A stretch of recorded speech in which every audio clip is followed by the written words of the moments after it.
Welcome to you all who participate in our webinar today. And first, I would like to say a couple of words about myself and the EBF. My name is Meego Remmel, and I represent European Baptist Federation. This is comprising approximately 800,000 church members in 59 member bodies in 52 countries in Europe, in Central Asia, and in the Middle East. And as you know very well, we're all together in difficult times in the worldwide pandemic, but we all share hope for a better future. And we are thankful for all the professional people in medical science and practice who are helping humankind to overcome this pandemic. And today we are glad to welcome 3 distinct professors who may help us to understand better the matters of vaccination against coronavirus. It is my privilege to introduce you Professor Irja Lutsar from my own country, Estonia, Professor Jörn Klein from Norway, and Professor Issam Raad from Lebanon and USA.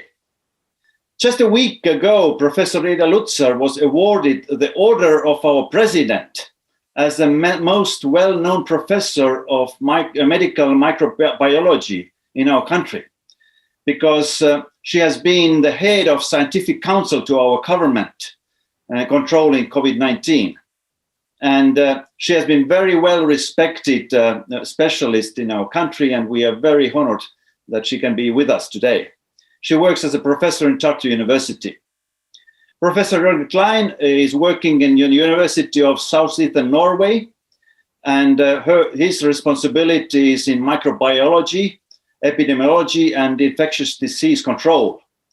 And of course, we could continue with his CV, but today we take it shortly.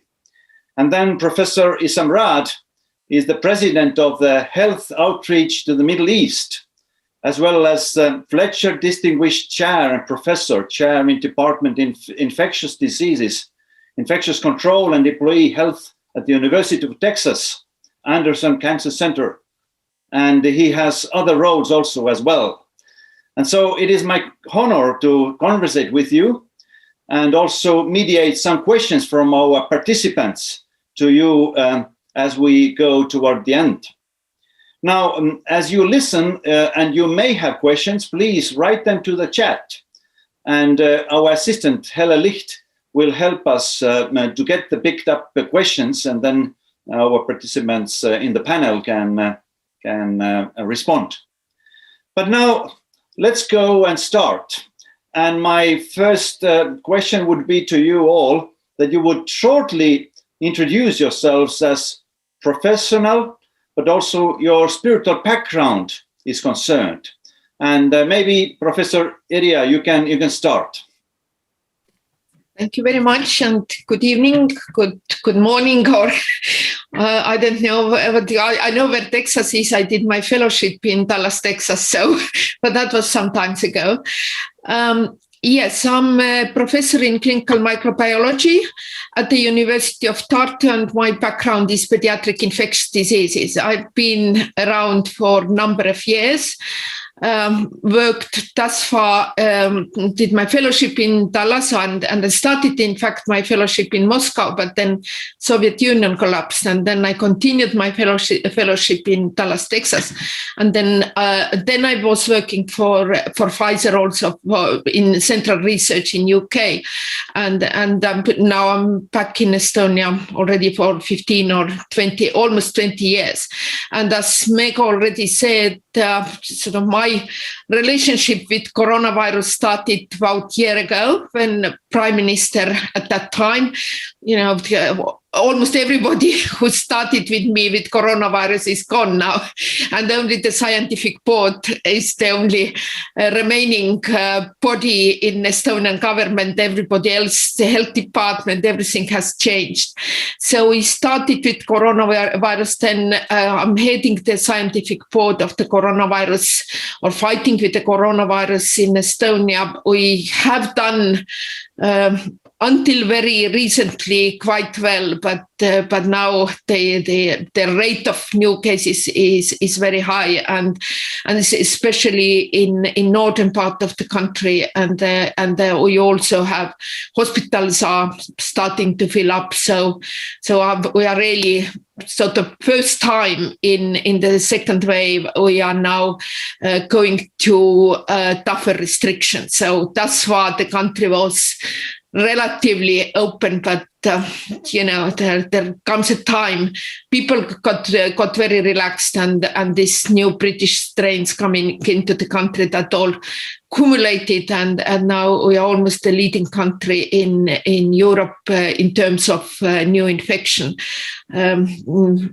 Probably the mortality is not that high, and hospitals are still coping, but coping is probably the word. And I'm very much looking for, in terms of my spiritual background, unfortunately, as a person born in Soviet Union, that was a very different time. I haven't been in any communistic or any other parties, but that's how it was. So I'm not a religious person myself, but I respect everybody in this world, and I'm looking very much forward for today's meeting. Thank you so much, and we really appreciate that you have taken your time to be with us. Professor Raad, would you continue about your own introduction? Yes, I'm delighted to be with you. I'm originally from Lebanon. I'm a graduate of the American University of Beirut, where I received my medical degree. And it was actually at a young age as a pre-medical student on campus at the American University of Beirut, I made a decision to accept Christ as a personal savior. And I came later on to the United States. I did my training at University of Florida Medical School, residency in internal medicine, and subsequently 3-year fellowship. I served as a faculty there as director of infection control for 1 year, and then moved to Houston, Texas, where I've been with the University of Texas MD Anderson Cancer Center now for 30 years as an infectious disease and head of infection control for a long time. And over the last 20 years, I've been the chair of the Department of Infectious Disease, Infection Control, and Employee Health. I've been involved in COVID work. My research is mainly antimicrobial therapy and basically infection prevention. We've been involved in COVID at a big scale. Part of our calling has been being from Lebanon and the Middle East, and is to sort of give something back to my country and the bad part of the Middle East. So we started, again, 3 decades ago, a group called Health Outreach to the Middle East, mainly physicians from North America, Canada, USA. We have few people from Europe who go back and do service and do medical service in the Middle East. We have almost 20 clinics, mobile clinics, and 3 hospitals that we support and sponsor and help. So this is in a nutshell. Thank you so much, and we really appreciate your participation with us today. And Professor Klein. Yes, thank you very much for the invitation. And I'm working at the University of South-Eastern Norway and am trained as a virologist. But actually, before COVID-19, I was into tuberculosis control in Ethiopia and Tanzania, and was looking forward to work in Africa a little bit. But then the pandemic happens, and that brought me back to virology and mainly into infection prevention control into hospitals, but also universities. And as in Norway, we have been lucky so long, but we also see that the third wave, if you can call it, we see a dramatic increase in new cases, mainly due to the British mutant. And so I am afraid that the worst will come. We are not over yet. And luckily, we didn't choose the same strategy as our neighbor country did, as Sweden did. And let's see what happens within the next 2 months. Thank you so much to be with us today. But now, as we concentrate on vaccines, I would like to ask first a question that you would describe what would happen to an average person, as well as an average community of people who would not receive a vaccine against that coronavirus. And maybe we can start with Professor Lutsar, and then the others can add. So maybe, Professor Lutsar, if you could start with that description. Yes, it's sort of difficult to say who is average. It depends very much, first of all, on the age of that person. And we already are seeing in Estonia that like in December, our hospitals were filled with people from care homes, but we almost don't see any people coming to the hospital from care homes, because 85% of the people living in care homes have now been immunized. They at least got 1 dose of vaccine, and many of them already got 2 doses of mRNA vaccine. So certainly you can already see the change. So if we would, I think that the vaccines were a couple of months late. If we would have those vaccines in October, we would be in much better position, all of us. But of course, you can't develop those vaccines very fast. Probably for the very, very young people who usually have mild disease, to be immunized is not that critical for their health, and it's very difficult to say. I'm sort of specialist in pediatric infectious diseases, and it's very difficult to say what is going to happen with children. So we really don't know right now. I'm talking of healthy children. So whether how we are going to campaign, whether the children should be, because in most children the disease is very mild, except those misc kids, but we have them very, very rarely. So whether we need to promote immunizing children as transmission routes. So, but we are certainly seeing that maybe not small kids, but teenagers, they are moving all around the country and they are carrying this virus everywhere. So we are always saying that, 80-year-old person sits at home, but one teenager can cover one day the entire country, start in one city, have lunch in the next one, and go into the nightclub in the third one.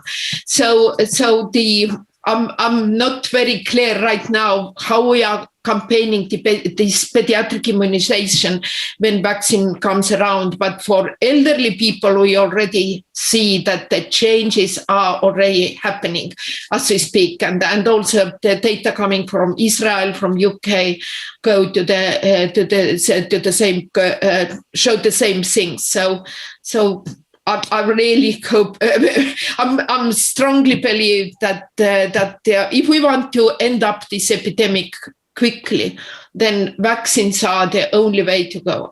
I don't see any other ways to go. Thank you so much. And maybe Professor Klein or Raad would like to add. Just one comment. Even if we feel it takes a long time until we get enough vaccine, what we have seen in the last year is wonderful.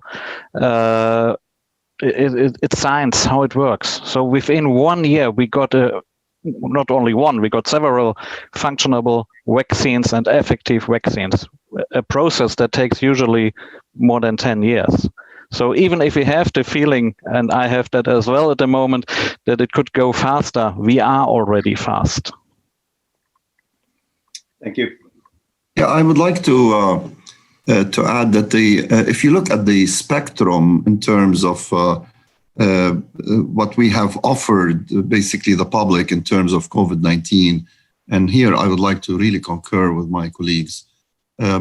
We haven't really been able to kind of provide much when it comes to treatment. And there has been a lot of disappointments. I mean, if you look at the therapeutics that has been offered, the only one that was promising is remdesivir, and then the World Health Organization trial shows that there is no difference between remdesivir and standard of care. We think there is a place in remdesivir in a subset of patients, and nothing else. We all have seen the disappointment with hydroxychloroquine and the various other agents, and now there are a lot of reuse, ivermectin and things that are being suggested, but nothing as far as treatment. And really, when you see and treat patients with severe, but the vaccine is the one thing that's giving us a lot of hope, and really compared to the lack of therapeutics that would prevent not only disease but severe disease very effectively. So I think the vaccine is really God's gift to us, I think. Thank you so much. Now, maybe that's the moment where we can ask also our participants to answer to a poll question, because we believe that there should be an informed consent. But how well we are informed about vaccines? We have a poll prepared that the participants can answer how well they are informed about the vaccines. And we just continue with our conversation, but our helper will help us to answer the poll as far as participants are concerned. And let's go on with vaccines. And my question would be the same. Would you please describe what would happen to an average, if we can describe an average, a person who receives a vaccine, and then also a community? And some hints were already given, but still, maybe Professor Klein can start, and then others can add. Yeah, no person is average. Yeah. Now you have to imagine that we are living in a microbial world, and the reason why, as we are breathing viruses, we are eating a lot of bacteria, and the reason why we are not sick all the time is due to the fact that we have a very good immune system that reacts. So, and we have an innate immune system and adaptive immune system. So one that fights everything what comes in, and the adaptive immune system is a very specific one. And this adaptive immune system is an immune system that learns after an infection. The body recognizes it develops memory cells, the immune system, so that when the host or the body, the patient, is meeting the same pathogen again, then the body's immune system, the defense system, can react much more faster and much more effective. So, and what vaccines are doing, vaccines are simulating an infection without the fact that the patient or the person's getting sick.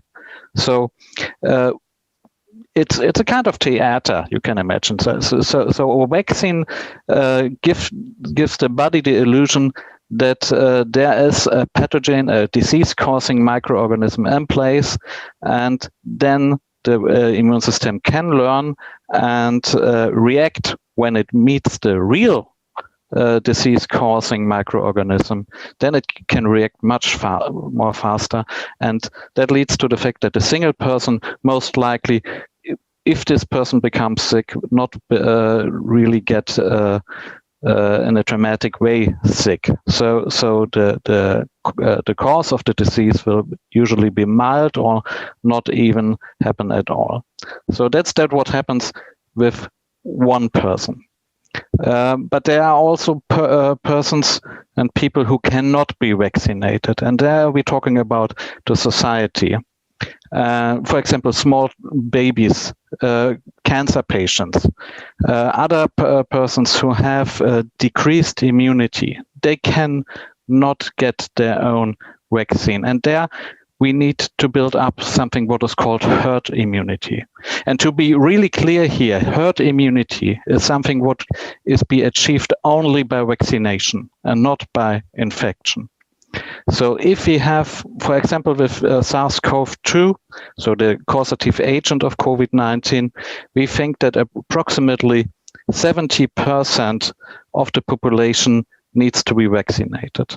And I can say for Norway, and I believe for most European countries, we will most likely not achieve this high number of vaccinated persons before this autumn, even eventually later. And as far as I know, it's even worse in the United States. So you're protecting yourself and you're protecting the community around you with vaccines. Thank you. Maybe others want to add something? Yes, I do agree, and our sort of first goal is right now is to prevent people to get severe disease. That's the most important goal right now. This vaccine, or at least the data I have seen thus far, it doesn't completely prevent transmission or asymptomatic carriage. And there are very few vaccines that are able to do that. H flu vaccine or Haemophilus influenza vaccine for children is the one who can prevent colonization, but all other vaccines actually are very difficult, have difficulties to do that. But I think that's okay, because as Professor Klein already mentioned, we actually need microorganisms. Something has to stimulate our immune system. If that's not stimulated by microorganisms, then what else is stimulating that? And those diseases might be even worse than coronavirus disease. So our goal shouldn't be to eliminate viruses from the world, because they have been in this world longer than us, and I suspect that they are going to stay here longer than us as well. So we actually need to learn how to live with them. So and therefore it's important that we prevent severe disease and that we don't kill all viruses that are around us. So that's the only thing I wanted to add. Thank you. I would like to mention that we have to envision that the COVID-19 vaccines. I don't know if can you hear me? Yes. All right. So the COVID-19 vaccines would provide immunity, but we have to kind of think of them very much like the influenza vaccines, like the flu vaccines, because they have to be repeated. It's not like one lifetime sort of vaccine that you get and that's it, or you get a boost every 10 years or something of that sort. Particularly in view of the variants that are appearing, and we've known that they're appearing, but the good news is that they can be programmed.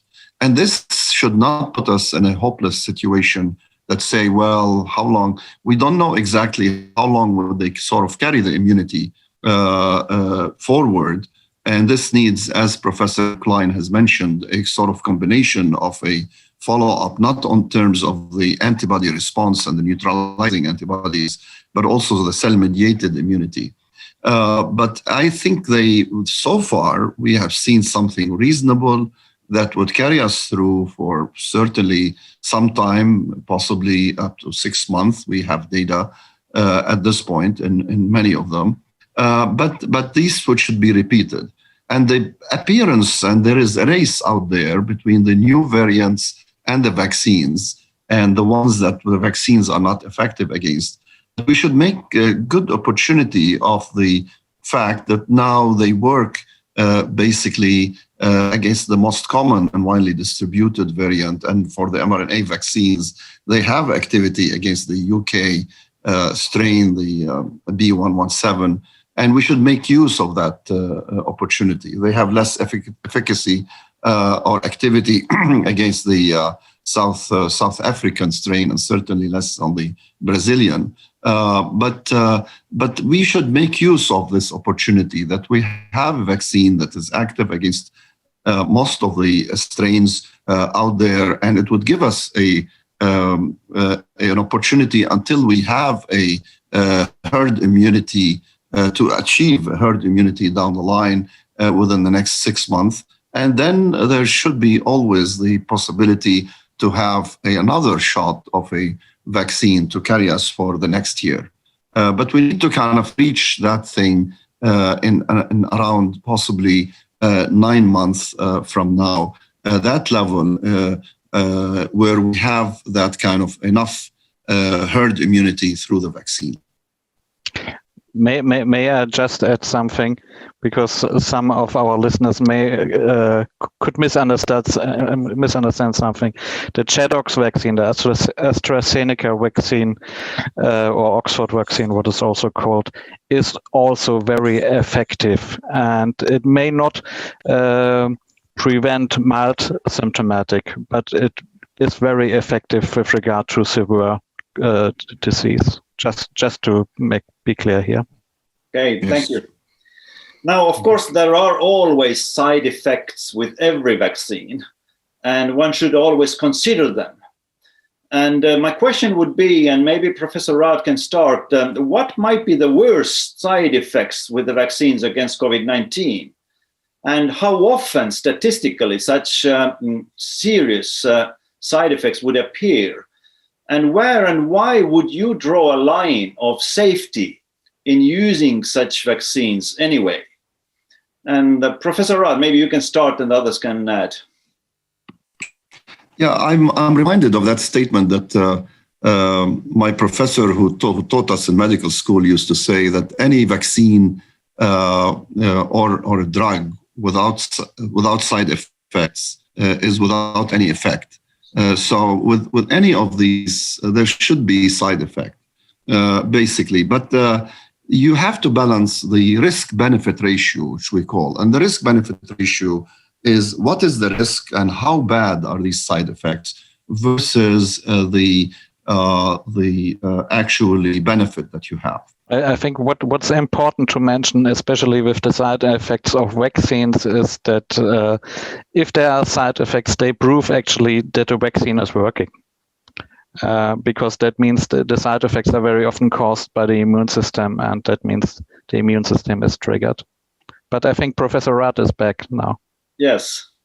Yeah. So I think the big question is the how bad are the side effects? And I don't know if you can still hear me, but basically the so far we know that the acute adverse events, whether we're talking about the more the AstraZeneca one or the now the Janssen one or the mRNA vaccines by Pfizer or Moderna, the acute ones are not really that bad.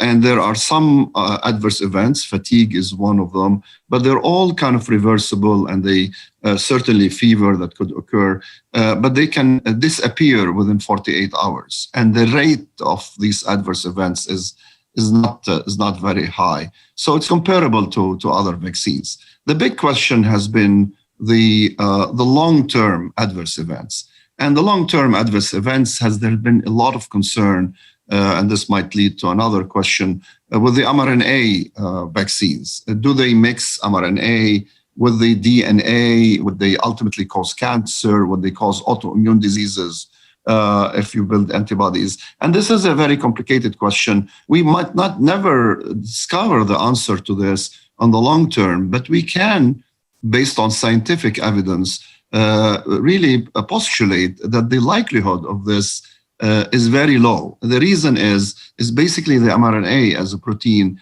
is basically degraded in the basically at the site of the injection very soon, and within basically 2 days, and it will not mix. It will stay in the cytoplasm, will not mix with the DNA, and hence it's very unlikely that this would lead to the concern mixing with DNA and causing cancer or autoimmune diseases. So there is at least, but this is more theoretical, if you may, or hypothetical. We need more evidence, but at this point, there is at least some sort of assurance that the benefit outweighs the risk with these kind of vaccines. The AstraZeneca, I don't think there is that concern of the mRNA because it's not an mRNA driven, basically. And it's within a different platform that is being used. Thank you. Maybe Professor Lutsar or Klein would like to add. Yeah. There are with this AstraZeneca vaccine. What we have seen in Estonia, we now started to immunize sort of frontline workers, teachers, firefighters, people like this. What we have seen among teachers, there are a lot of this. Side effect like dizziness or maybe fever lasting just one day. So just one person had to take sick leave for a couple of days.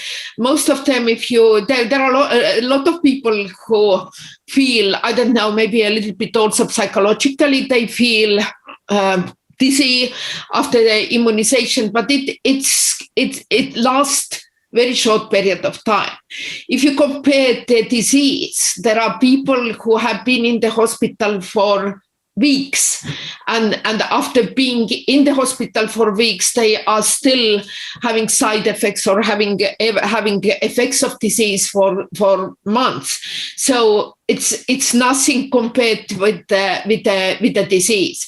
Yes, this vaccine has more side effects, or we also pay more attention to this vaccine, especially, we are worried this mRNA, these are very new vaccines. mRNA technology is actually not brand new.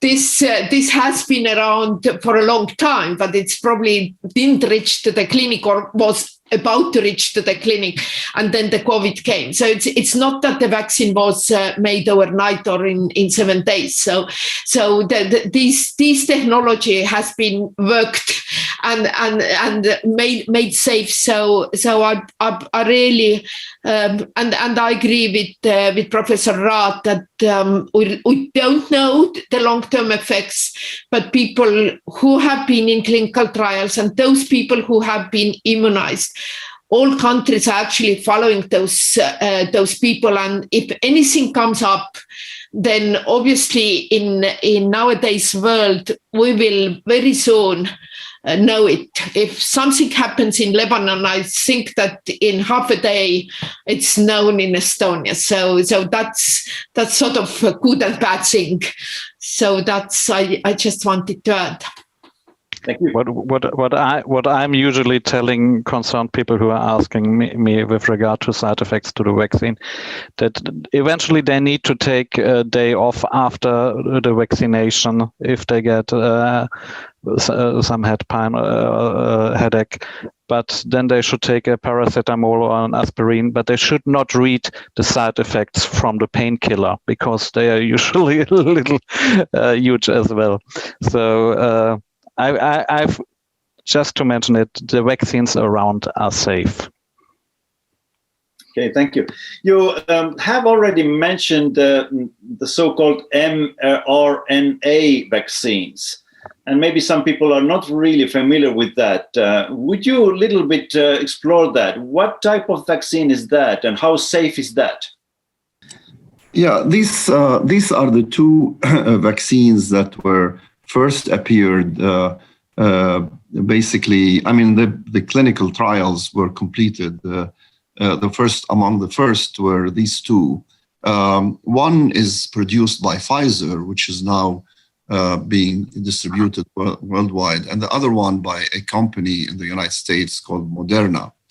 And what they rely is on an mRNA that will go into the cell and would synthesize the spike protein or segment of the spike protein. Remember, the coronavirus is a virus with spikes, and once you have antibodies, so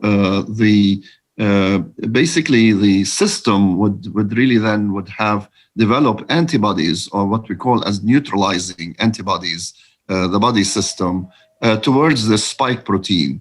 And so when challenged with the virus itself, with the spike protein, the system already has the fighting force, which are these neutralizing antibodies, and has the immune system is ready, as we heard from Professor Klein, through other mechanisms such as cell-mediated, the T cells, to kind of combat the virus, mainly through its spike protein. Now, these spike proteins are extremely important in the what we call the pathogenesis of the infection, because they come in and basically connect and bind to the receptors we have in our body, which we call as the ACE2 receptors. And this is how the infection really progresses.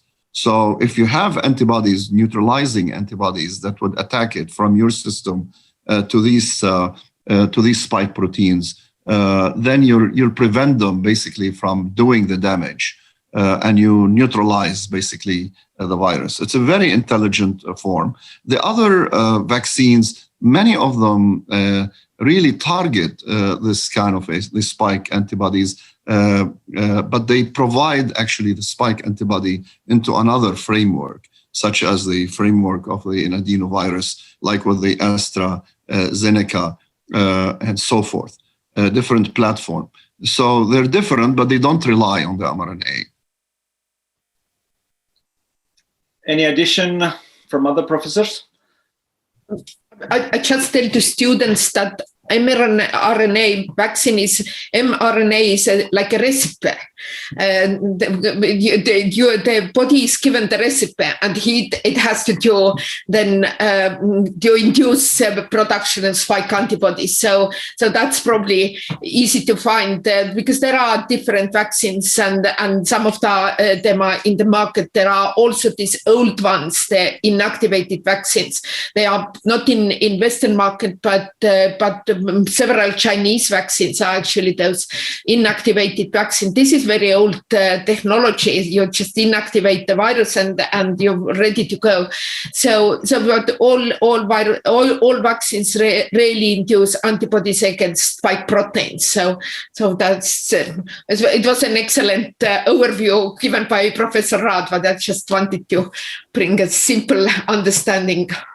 The beauty with this mRNA vaccine is that you relatively easily can adapt to potential mutations. And that's really wonderful with those platform. Okay, thank you. Now let's go on. In Christian circles, it has been around for a while that some vaccines have been developed or tested on human cell lines originating from aborted fetuses. And maybe you could give us a little bit explanation on that, and maybe also some indications, and maybe Professor Lutsar can start and others can continue. Yes, the cell lines are extremely important, and when you are using to grow viruses, and when you are using cell lines, you need to use cells that are rapidly growing, and there are not that many cells in the body that are rapidly growing. They are either cancer cells or they are fetal cells. And I also heard those stories that fetuses might have been artificially aborted. I also read that this is actually very, very old cell line that is used in adenovirus vaccines, and this cell line was developed in 1970s. But those authors or those people who developed this cell line, they're still alive, and they made a statement that it was a very different time, of course, and the sort of medical ethics was in different level as well. So they said that they don't know whether it was artificial abortion or it was it's just something that happens normally. So these people who developed those cell lines, and these cells since 1970s, they have multiplied multiple times. So there's almost nothing left from those fetuses. So I don't think, because I don't think that this is now a big issue. Something that happened many years ago.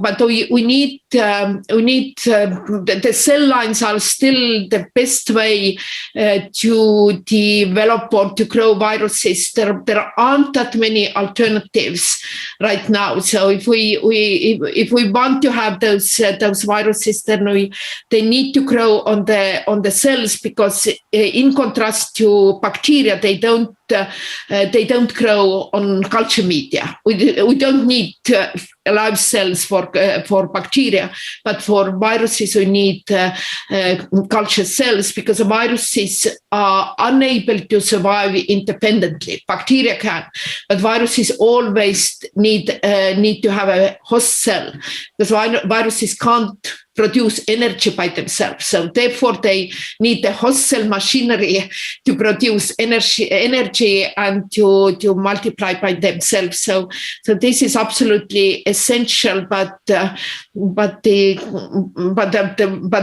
is a very, very old cells taken from the fetus. That was a long time ago. So maybe the other professors want to add something.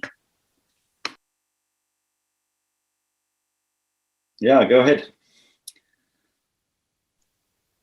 Yeah, I want to say that, it's very important to, particularly during the COVID pandemic, for many of us, and especially people who are have a deep spiritual experience and are committed to the Lord, to examine the facts very carefully and not go by what's being said on the media, even if the source might be sincere or maybe over pious, because there are a lot of things that are being transmitted through the media which are false, or actually they start with something which is true and then they twist it, and this is how false ideas are transmitted. So we really need to depend on the scientific facts and make sure that things are not taken out of context. I mean, this is the first one. The second thing I think we need to realize, and I'm talking to many people on this line who are really sincere and spiritual people who truly love the Lord, is to really depend on the sound mind, as Paul says, and to have a good judgment. Faith does not negate a sound mind or really following the scientific facts. And as Dr. Luke, who wrote the Gospel of Luke, who was a physician, actually starts that I went with the ascertained. I searched for the certainty of the facts in telling and describing the gospel. So what I'm trying to come to is that, I heard a lot, and I get all of these tapes, and I get people from around the world. I'm living in the United States, but mainly from the Middle East and around the world, that we heard this, and this is coming from aborted children. Well, I don't think anybody is aborting fetuses in order to get cell lines in order to kind of cultivate the virus. This is not the case. So whether they're in some situations they're using that or they're using related these kind of cell lines from abortions that has happened because of reasons of natural abortions, not induced abortions, or whether they are using other mechanism, this is not the issue. And nobody is kind of trying to force abortions as long to kind of produce the vaccine. This is the main issue. And then the analogy, maybe from a spiritual point of view, is what Paul writes in Romans chapter 14 about eating meat that are sacrificed to the idols. I think this is an extremely important analogy that we should apply it in the 21st century. What he's telling us, these Christians who have and telling them that, well, if you're eating the meat was offered to the idols in the temples and then was sold in the market. So if you buy from that meat and eat it, and you don't feel that you're really a stumbling block to anybody else, there is no problem with it. And nobody should look down at you if you do that. So the same thing here. I think if we're doing it for the sake of protecting ourselves and our people, loved ones around us, then I don't think there is any problem, particularly if we don't find that it's being done in a malicious way and the way I described, that people were being aborted just to kind of create the cell lines, which is not the case. Thank you so much. Professor Klein, what should Christians do if their conscience would still not allow them to accept certain vaccines? What can they do? This is a little bit outside my professional field and more to your field, I guess. But as a Christian, I would refer to Mark 12, love your neighbor as yourself. And it's about taking the vaccine, as I previously told, is not only protecting yourself, it's also protecting the weak in the society. And it's a way of loving your neighbor in a way. And if I then say, okay, I have this vaccine, if we don't make it from this altruistic point of view, but if we are saying, okay, we have this vaccine available, we have the privilege to get vaccinated to protect our own life. And if I then think about, with regard as a Christian, I would say, okay, let's have a look on Luke 4, the temptations. Because do not put the Lord your God to test. And who am I to say, I have the privilege to get a vaccine, and why should I put the Lord to the test here? So it's a privilege, and it's a way of protecting and loving your neighbor as yourself. Now, Professor Lutsar, if we go to a drugstore, we are both legally and morally accepted to choose between different companies, providing same medicine with the same active substance. But in our case right now, we cannot really choose. Why is that? Yeah, there is one pragmatic reason is that all countries, probably not Israel, but all other countries are short in supply. So we are really distributing currently vaccines to family doctors, giving just 100 doses or even less for a couple of days. So we really need more vaccines, and we are short in supply. And then if you want to decide, if I go to the department store and I want to buy a new dress, I at least have some idea, and I liked this one or that one, and I take the one that I like. But if I look at the vaccine buyers, I mean, they all look the same to me. So you need to have a very deep knowledge if you can choose between the vaccines. I have followed this vaccine development almost on daily basis, and I still don't know which vaccines to choose. So I'm just thinking how an average person who probably has less knowledge than I'd have around the vaccines, and I've done vaccine trials, and I've also worked for the pediatric committee of European Medicine Agency. So how one person who knows relatively little what the vaccine contains and how it works and what vaccine is, how this person is going to make a decision? Is that what your neighbor says, or your husband says, or you do opposite that your husband says, or how do you choose it? So because we don't have right now sort of very clear criteria. Even we don't know, sort of consulting patient asking that, I have this disease, or I have that allergy. Which one of those vaccines should I take? I don't know. Currently, the vaccines don't have too many contraindications. I don't really know what vaccine you should take. Maybe in a couple of years, we are much smarter and we say, okay, if you have this disease, you probably need to take that vaccine. And if you don't have, you should choose others.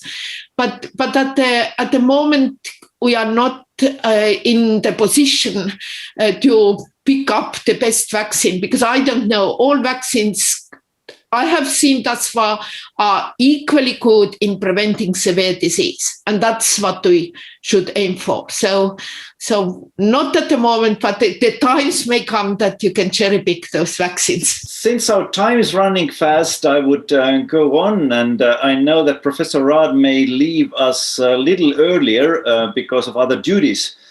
And I would turn to Professor Raad right now concerning two questions. One is the more biblical one. Apostle Paul writes that we have never hated our own body, but we have fed it and we have cared for our bodies, and so does Christ for the church and for the members of the body of Christ. And my question would be right now, what does that say about prevention matters as far as individual and community of Christians are concerned? How should we relate to prevention in that regard? Yeah, I think this is a beautiful passage and very profound passage in Ephesians chapter 5, that our bodies is not only our responsibility, but they're our responsibility before the Lord, who loves us and we have to take care of ourselves. And these are this is the temple of the Holy Spirit, and we really have to kind of not be negligent with respect to our bodies. This is why we need to exercise. We should not smoke, and this is why we should take the vaccine if we are really faithful Christians. I loved also, and I would like to repeat it because it's really very profound, what Professor Klein has mentioned very profoundly. Number one, don't tempt the Lord. This is to throw yourself from the fifth floor and then to say the Lord will uphold me is really against the teaching of the Word of God. And the same thing here, to expose yourself to such a virus where the outcome is unpredictable if you get it.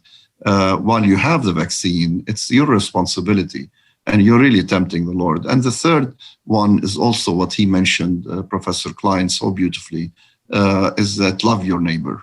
It's our responsibility to our people around us, especially people who are high risk people, to the people in the community, not to kind of give them the virus. And it's self-centeredness that we say, no, we're fine, we can handle it, based on superstitious ideas, and then really be able to, and then ultimately infect our neighbor or people around us. What a bad witness, and what a bad way to kind of live a life.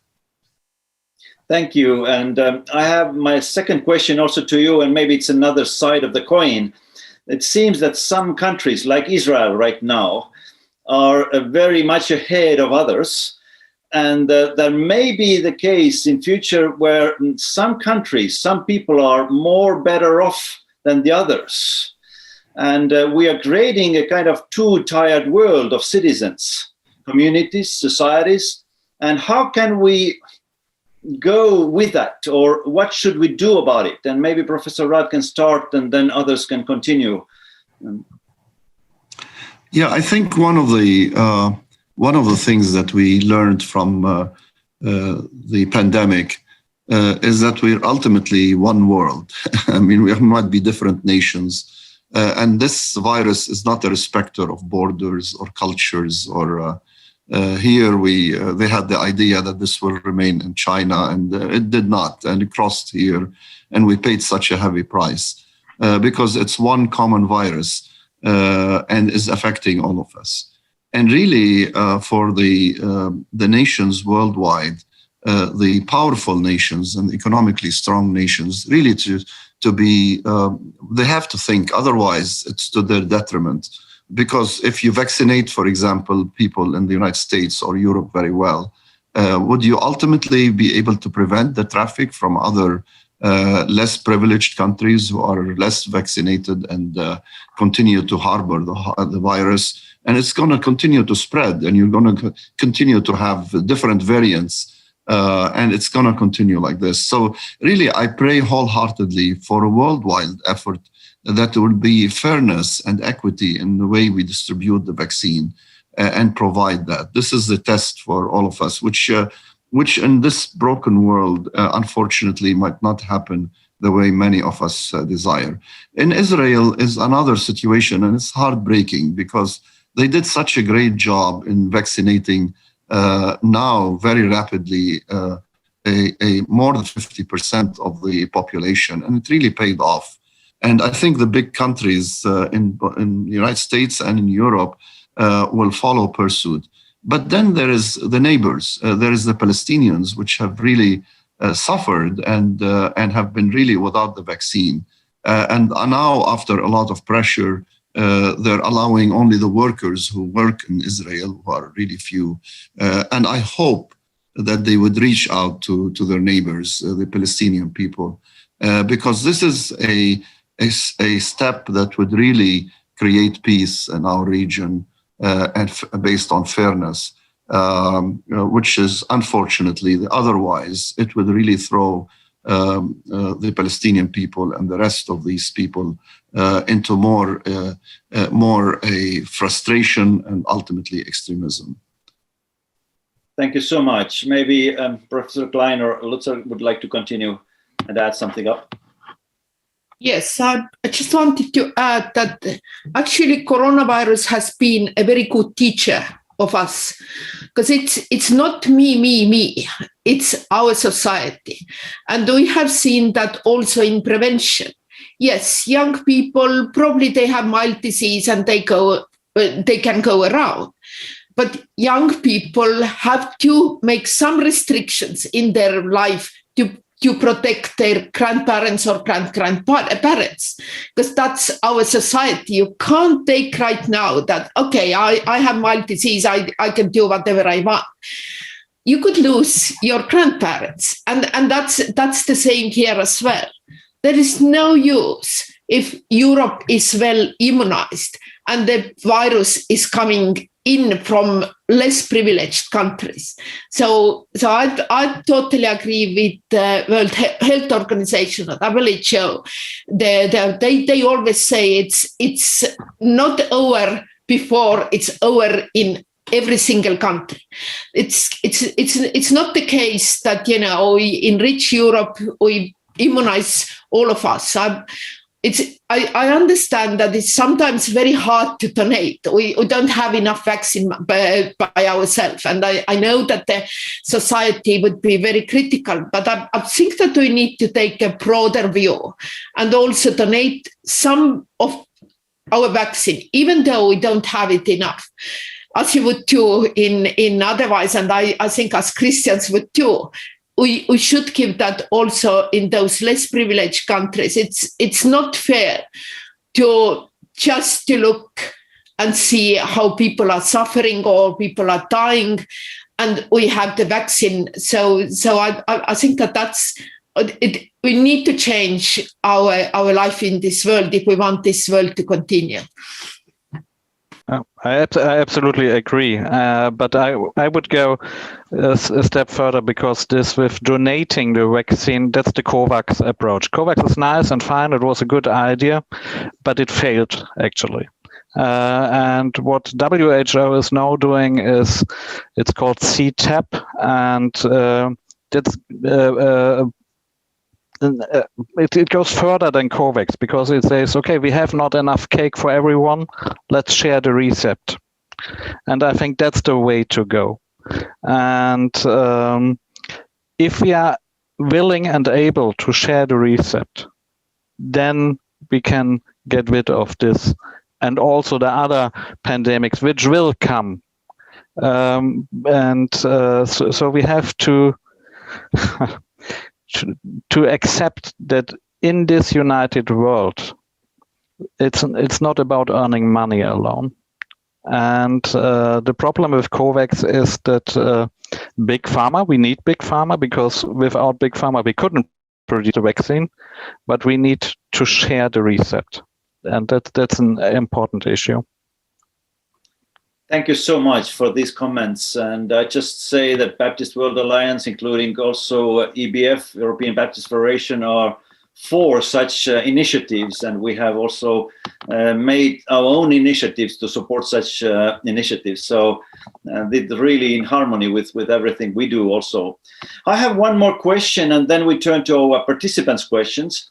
And my question concerns about the confidentiality from one side. It's this classical medical ethics argument that some things concerning medicine and treatment should be confidential.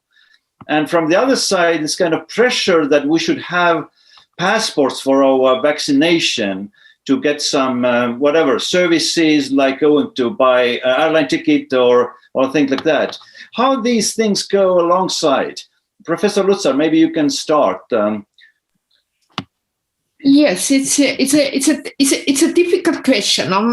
I'm certainly against compulsory immunization. That doesn't work. I mean, if somebody doesn't want to be immunized, then that person, maybe that person only needs time. And we have seen that already in our country, that when we started the immunization campaign in January, many healthcare workers, not the doctors, but mainly the carers, they said no. But now they are all coming along. They have seen that, okay, the vaccine works and nothing has happened. And we should just appreciate that and give people time. Now, I don't think that we should attach vaccination with privileges, because there are several reasons why people don't immunize, and we don't also, we shouldn't do a name and shame campaign. I don't know how the world is going to resolve these immunization passports, because there are already, currently we know that the tests are required, and already the fake certificates are those people who are not quite criminals, but cleverly living in this world, they already issue fake testing certificates. I'm sure that if these vaccine passports are going to be compulsory, there are going to be people who will earn or who make money with these certificates. I think that there is I don't have very good solution for that. But this is something we need to discuss, and we also need to respect human rights. You rather convince people, and people have to have these, all of us have been doctors long enough, and everybody has an experience that if you force something to your patient, something happens. So I never want to do that. So it's a very fine balance here, and we are just learning how to survive or how to live in post-coronavirus world. So I don't have very good solution for that, but we certainly should discuss it further. Anything Professor Raad or Klein would like to add here? I fully agree. Yeah, go ahead. I mean, I fully agree. It's very beautifully described by Professor Lutsar. Thank you. Thank you. Then we go to 5 questions that have been chosen from the participants. And one is that how many times should we get vaccinated? Do we have to keep using the same vaccine, or we can use different vaccines? And maybe one of you can just answer, because time is running. Whoever feels first. I think it's unknown at this point. It's going to be most likely at least once per year. This is my suspicion. At least, possibly once per year. But it's unknown at this point. I hope it would be longer, and it could be every other year. But I feel strongly that with the way that this virus mutates, and with the implications of the mutations on its transmission and possibly on its pathogenicity, on its virulence, that it's going to be at least once per year. Thank you. Then there's a question that you would explain a little more about the Johnson & Johnson vaccine. A very specific question, but maybe you can share some ideas. Yeah, I can start and then gentlemen can follow. This is another adenovirus vector vaccine, and it's just using different adenovirus vector. It's using adenovirus serotype 26. So I'm sure everybody has heard Russian vaccine Sputnik 5. Though we don't know quite yet what is Sputnik 5 because there are not that many publications around. But Sputnik 5 has both adenoviruses, adenovirus 5 and adenovirus 26 as a vector. So it's just a different adenovirus vector. Other than that, in best of my knowledge, it's very similar to other adenovirus vaccines, like AstraZeneca vaccine just uses chimpanzee adenovirus as a vector. That's the main difference between these vaccines. And I would suspect that their efficacy or efficacy-wise, or the data I have seen thus far, these all adenovirus vaccines are quite similar. The Sputnik, at least the data I've seen, seems to be better, but we'll see if the head-to-head comparison is done. We all know that there is a lot of politics involved in this vaccine development as well. So let's see when Sputnik 5 comes to the application of European medicine license, then we see more data and can make our minds up.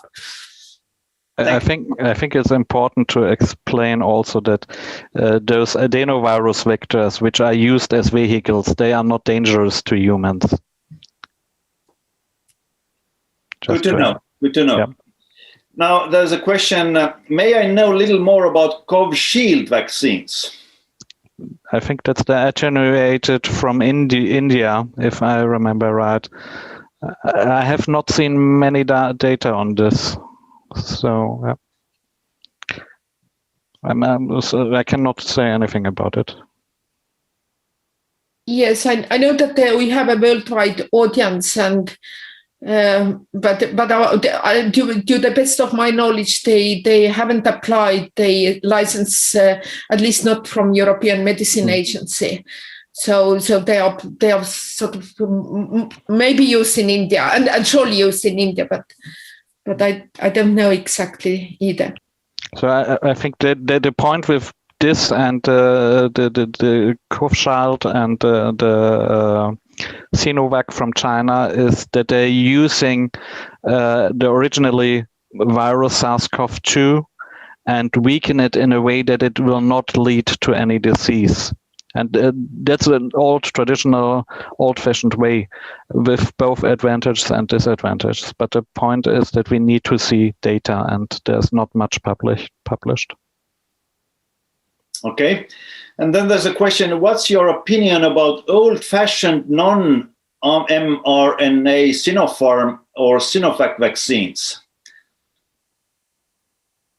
I mean, we have used that for a number of years. I mean, these are inactivated viruses. They usually are inactivated with the chemicals. Formaldehyde is mostly used for inactivation of the virus. These are, like one of my friends says, that these are old and 30 vaccines. But it's simple technology and has worked in many occasions in the past with different vaccines. We have had flu vaccines and with inactivated viruses. They are relatively easy to make, but as Professor Klein said, we really don't have data. So the Chinese have very little publications, but these vaccines have been used in several Asian countries, but not too much, or in fact no data or real world data published either. So in principle they shouldn't be bad, but I just don't know. I think what's important with all, and that's important with all vaccines, that they need to follow something that's called good manufacturing procedure, so that you really have control points. And in this case, with the attenuated, so with the weakened viruses, that really all viruses are weakened. And but this is true. You need to deliver quality for all vaccines, and my experience is that all companies are doing that. Thank you. And as we see, Professor Raad had already to leave, but we thank him also very especially as you. And our last question from the participants is chosen: what vaccines are the most trustworthy in the percentage-wise? There are lots of data probably going on already. What would you say, which is the most trustworthy? Depends what percentages you are talking about. All vaccines are very, very good in preventing severe disease. So there are very little data how this severe disease translates into the death, because most vaccine trials were conducted prior to this second wave. But I can say that almost all vaccines prevent severe disease in 100% of time. So people don't come to the hospitals, they don't suffer from severe disease. Now, if it goes to the milder illness, then in that sense, the vaccines are different. But you also need to bear in mind that there is no master protocol that all vaccines have followed the same protocol. Probably the mRNA vaccines, they are pretty much the same, and even then there are differences. AstraZeneca vaccine has a very different groups, and it's more difficult to evaluate, and so is the Sputnik 5. So you really can compare those vaccines when you do head-to-head comparison. Head-to-head comparison at that stage of drug development, I seriously doubt that any pharmaceutical company wants to do head-to-head comparison at this point of time. Maybe later on academic trials would do that. Now, if we look at the very often asked question I have been given is how the vaccine prevents asymptomatic carriage, or how the vaccines prevent transmission. Then again, not that much data, but the data have been collected in clinical trials with Mrna vaccine. The data are now generated in real-life conditions for Pfizer and for AstraZeneca. And it looks that asymptomatic carriage is prevented in 60 or with the efficacy rate of 60 or a little bit less than 60%. Not 100%. The virus is still circulating, but in much less, much lower rates. So it's yes. If you want to compare two things, you need to compare those two things in randomized controlled trials. But those trials have not happened yet. We still have many things we don't know around these vaccines, and there's long way to go for all of us.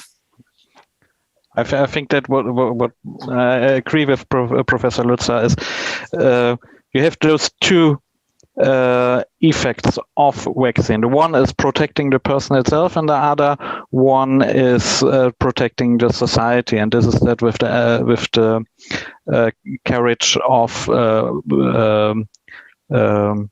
with the non-symptomatic patients who carry the virus, who transmit the virus. And what we have seen so far, especially from Israel, is that it looks very, very good. And with regard to severe disease, I absolutely agree. All vaccines prevent severe disease, and if you would like to put it in a picture, you can drive from place A to place B either in a Mercedes or in Volkswagen or in a Trabant, but at the end you will reach place B. So, it's very hopeful what you say. Now, before we conclude, we have another poll, and our participants can answer if they are better informed now about vaccines compared to before the webinar. But for you, our participants, I would like to give a floor just for a final remarks, because your listeners from Europe, wider Europe than European Union, and also Central Asia and Middle East and all around the world, what would be your final message today, as many of them are believers, and maybe they pass on that message from that webinar? Yeah, my final message would be immunize, immunize, immunize. But when you are doing this, make sure that you by yourself are convinced that you need to be vaccinated. So if you have any doubts, find somebody, ask your family doctor, ask a district nurse. If you have concerns, I'm certainly not promoting that jump into the fire. So make sure what the vaccine is, what it does, what it does not. So how well I will be protected, and what are those side effects? And take 2 or 3 days. 2 or 3 days are not going to change the world. But I seriously promote immunization, and I also put on those cards my own immunization, so why I'm immunizing and what are the side effects. And since I had so many more positive points, so I decided to immunize, and as you can see, nothing happened with me. What I would like to say, I started today with that I was on the way to Ethiopia, to Africa, and I can tell you that it will take many years if we proceed the way we are proceeding now, until everyone is vaccinated in Africa and other low development countries. So if you have the possibility to get a vaccine, you belong to the privileged ones, and be thankful for that privilege and use it, and it's safe. So, yeah, that's what I want to say. Thank you so much, Professor Lutsar, Professor Klein, and of course, Professor Raad, who had already left. But we wish you much God's blessing as you do your work for the humankind. And you have shared a little bit about your knowledge to us, and it has enriched us. And so thank you so much. And thank you, participants, for listening, asking good questions, and responding to the poll. And I see that most people have said that they are really enriched, and their understanding on vaccines has been enlarged by that webinar. So it has been very useful. So have a great night, or whatever time you are in zone, and may God bless you all. Thank you very much.